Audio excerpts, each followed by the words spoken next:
thought I could beat anyone. So I was like, I'm lying to myself. I really know I can do this, and now I just need to do it. Well, you just beat the #1 player in the world, okay? And by the way, this ain't the first time you beat her. You beat her in 2023. You beat her again this time around. Arina Sabalenka, that's her name. I'm bringing her up because even though she was the #1 player in the world, I don't think she should be that way now, not after this loss. It should be you. But I'm asking, what is her problem? Somebody got to ask this question. She came across as a very Stephen A. Smith just went absolutely off on Arina Sabalenka after she dropped excuses following her French Open loss to Coco Gauff. But the comments that had everyone talking weren't just about the wind or the court conditions. Sabalenka's post-match words crossed lines that Stephen wasn't about to ignore. He called her out straight up, questioned how she's still ranked #1 after losing to Gauff twice, and made it crystal clear that excuses when losing to a young black American champion aren't gonna fly. Things got tense real quick. Here's the question.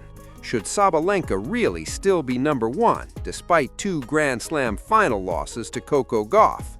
Or is Stephen A. completely right to call that out? Let's break down what went down, because this situation goes way beyond just tennis rankings. Coco Gauff walked into First Take fresh off her French Open win, becoming the first American to claim Roland Garros since Serena Williams in 2015. At just 21, she defeated the world #1 in a comeback that had people comparing her mental toughness to Serena's legendary clutch mindset. This should have been all celebration, an opportunity to hype up a young American champ, but Stephen A. Smith wasn't about to sugarcoat a thing. Right from the jump, he went after Arina Sabalenka in a way that shocked everyone, including Molly Karam and maybe even Coco herself. Stephen A. didn't ease in with soft questions. He went straight for the jugular with a line that made the studio tense instantly. "What is her problem?" Stephen A. asked, looking at Sabalenka. "She came off as a sore loser after losing to you. What's going on with her?" That's hardly the soft-touch question you hear on morning sports shows. That's Stephen A. in full attack mode. And he had his reasons. Sabalenka's post-match comments after losing to Gauff weren't just disappointment. They were excuses that seemed calculated to downplay Gauff's achievement. Wanted to play the best player in the world, and with the results and the rankings, she proved that she's the best player in the world. And obviously, maybe it might be different after yesterday, but yeah, I think for me, I wanted that matchup. I didn't want an excuse, especially I feel like people always try to make excuses as to why I win. So I was like, I want to play and give people like I played the best player in the world, and I can beat her, and I did it in U.S. Open. She was ranked #2, finished that. #1, and yeah, the comments yesterday or after the match. It was windy. She blamed the wind.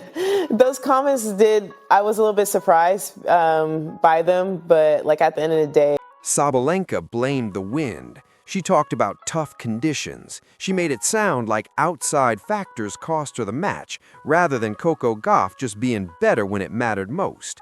And Stephen wasn't about to let that story slide.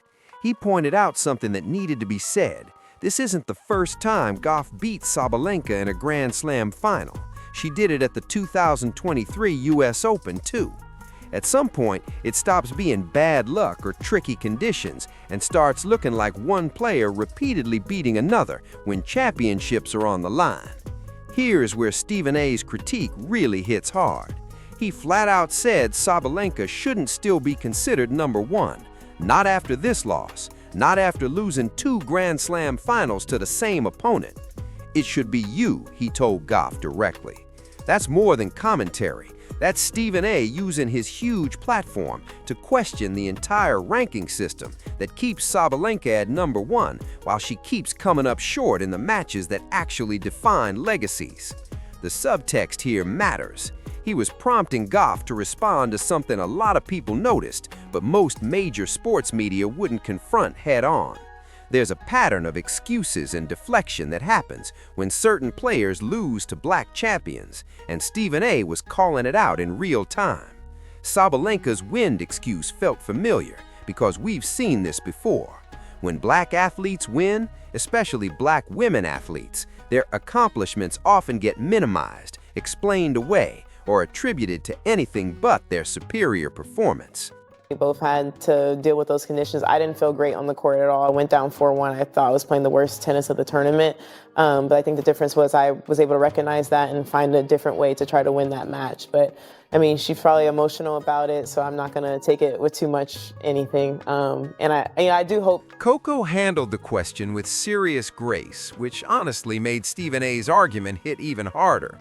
She admitted she was surprised by Sabalenka's comments that said she wasn't going to take them too seriously, since Sabalenka was obviously emotional after the loss. She even suggested people give Sabalenka a little slack, showing the kind of class that true champions have. But then Gauff said something that cut through all that polish with brutal honesty. "I feel like people always try to create reasons as to why I win." That one line said it all. Gauff knows what's up. She's aware that her victories don't get the same straight-up recognition that others get. When she beats the world #1 in a Grand Slam final after coming back from a set down, the conversation shouldn't be about the win. It should be about mental toughness, tactical adjustments, and performing at a championship level under pressure.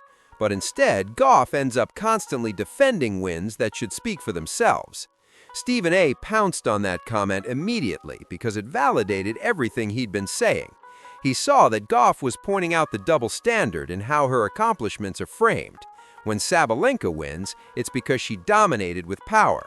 When Gauff wins, suddenly there's excuses, situations, and explanations that have nothing to do with her skill that day. The comments Stephen A referenced from Sabalenka after the match were telling. Sabalenka said the wind affected her more than Gauff, but as Gauff pointed out, they both played in the same conditions. They faced the same problems. The difference? Gauff adapted and won, while Sabalenka couldn't execute when it mattered. That's not the wind, that's competitiveness. One player handled adversity better than the other.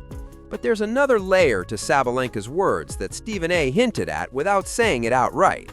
Suggesting wind or conditions hit her harder sends the message that her style, her power game, somehow deserves extra protection from challenges all players face. It's basically saying, "I would have won if things were fair," which downplays what Gauff accomplished with her mental strength and tactical smarts. Stephen A asking, "What is up with her?" over and over was his way of pushing past polite sports chatter. He wanted Gauff and viewers to really confront what those excuses mean. Why does the world #1 need excuses after losing twice in Grand Slam finals to the same opponent? What does it say about respect, or lack thereof, when young black champions' wins get explained away instead of celebrated? The ranking controversy Stephen A raised is real and deserves attention. Sabalenka is #1 because of a point system rewarding season-long consistency, but Grand Slam finals are where legacies are made. If you keep losing those big matches to the same player, should you still be called the top player? Stephen A argued no, and he's not wrong. Gauff currently leads 6-5 over Sabalenka head-to-head, winning both Grand Slam finals they've played. The two biggest matches of their careers, Gauff won both. At what point does that head-to-head, especially in finals, outweigh the points keeping Sabalenka at #1? Stephen A was challenging tennis to confront that. The Serena Williams comparison in the interview adds even more weight. Gauff is the first American to win the French Open since Serena in 2015. She's also the youngest American champ at Roland Garros since Serena in 2002. Every stat links Gauff to Williams, and Stephen A knows exactly what that implies.